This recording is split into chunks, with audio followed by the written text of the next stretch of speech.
right, now the last piece to the puzzle. This is what I call the nonsense. And the reason why I say that is because we're talking about merchant cash advance loans. I heavily recommend that you choose wisely when it comes to dealing with them, because there's a lot of pros, but there's also a lot of cons. So let's get into it. With merchant cash advance, you're able to get approved for with horrible credit. Okay, your credit could be 550, 560, 570. You can still get approved for a merchant cash advance. Why is this a big deal, or why is this a problem? Because the setup that they give you is a lot faster when it comes to payments.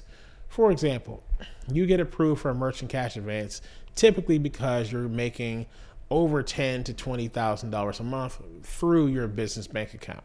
Okay, they tend to prey on those that have a decent income, but not that too high of income, or that have good or decent income, but have bad credit.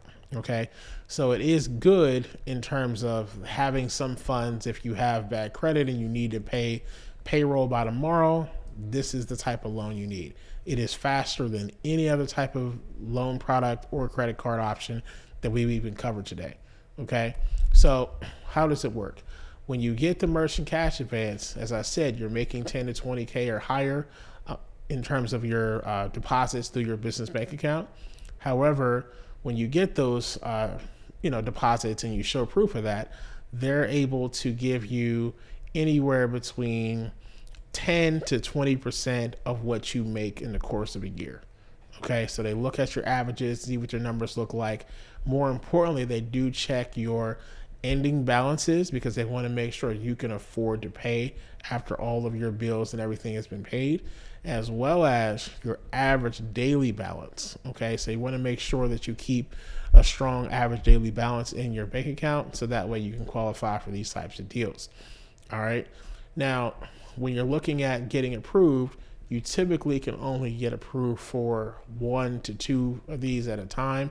There are some scenarios where you can get multiple, but after you get them and actually receive them, that's pretty much it for a while. Okay, because banks and credit unions, as well as the other finance companies, look at these loans as very predatory, because what happens is when you get the approval, they'll fund you within 24 hours, sometimes same day, or within 48 to 72 hours.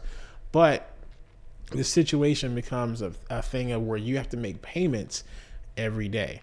What does that mean? You're making payments Monday through Friday, 22 days a month, excluding holidays and weekends. So that way you can pay them back. So it could be $50 a day. It could be $100 or $200 or more a day, depending upon how much you took out and how much your business makes.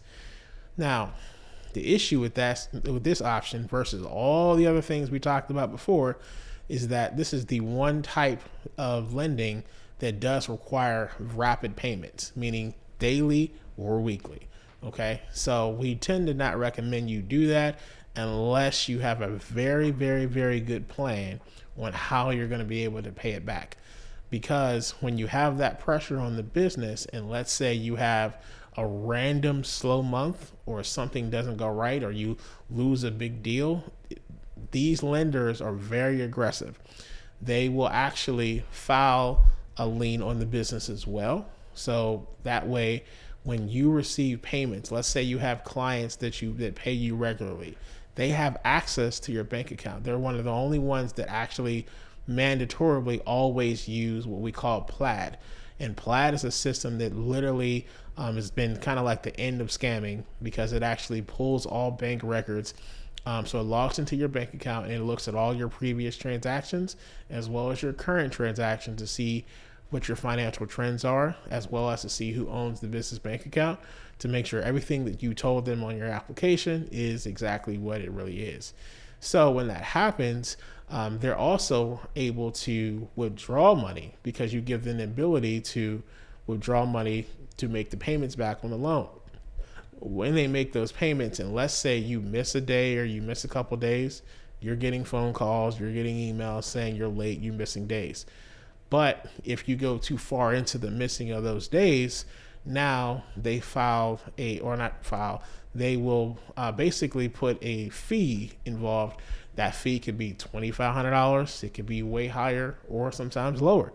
But that fee for being late and having overdrafts or declined payments can get out of hand. Now, what happens if you just can't pay them back? Most people would do a stop payment. So they're going to have a problem with that. So what happens is you not only have the late fees for missing all the days that you've missed, but they'll also put you in default. And then if you do a stop payment, there's an additional stop payment fee. So you could have gotten a loan for $3,000, $4,000, $5,000, $6,000, $10,000, but end up paying back $8,000 just that easily. Okay. So that's why it's important that when you get these types of loans, that you really choose wisely on what you're going to spend it on. And typically when you get those, you want to make sure that you are using it for something that directly affects you making money right now, that you know for sure will work, that you have a lot of control over the result. Because if you're using it for someone else's process or someone else's results, it can put you in a really bad situation. I say that because when they go through the process of collecting the debt from you, if you don't pay them back, they sometimes will contact your clients via mail or email or phone call and say to them to pay them instead of you. Why they're able to do that? Because technically they really shouldn't be doing it, but when they put that lien on your business and you don't set things up correctly, it can put you in a situation where those clients that you have could find out about your default with them because they may broadcast that. Now, again, a lot of this is fightable from a legal perspective, but still the fact that you have to go through that is just an issue. Okay. So that's why I tell a lot of our clients, avoid these types of deals unless you really have the funds to actually pay it back for sure. Okay. Or you are going to make them and you know it's going to work. Because if you do this and you don't have that together, it can be a problem. And as soon as you start making money in your business, this is the most commonly solicited loan. If you have made any high level of income over 10K in your business, you've probably already been contacted. They will send mail to your house saying you're approved for $200,000, even though they never checked your credit, personal or business. Okay. So those are things you want to be careful of because again, they have a very aggressive marketing strategy. They'll tell you can get it, you can get approved, no problems. Just go ahead and put your information in. Now, what are the requirements? Your documents are typically very minimal. They really just want to see your bank statements.